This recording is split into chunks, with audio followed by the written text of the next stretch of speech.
Chairman PTI को 1 हफ्ते में सजा होनी चाहिए थी। गवर्नर सिंध कामरान खान टिसोरी ने सहाफियों से गुफ्तगू करते हुए कहा कि 9 मई में मुलविस अफराद को सरेआम सजा होनी चाहिए थी, ट्रायल की भी जरूरत नहीं थी। उन्होंने कहा कि 9 मई के वाकयात खुली दहशतगर्दी थी। 9 मई वाक़े के 1 हफ्ते के अंदर चेयरमैन पीटीआई को सजा हो जानी चाहिए थी।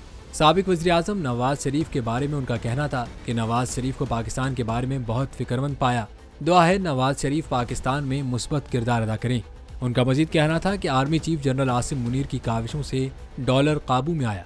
जनरल आसिम मुनीर की पाकिस्तान की मुआशी बेहतरी के लिए बेपनाह खिदमत हैं।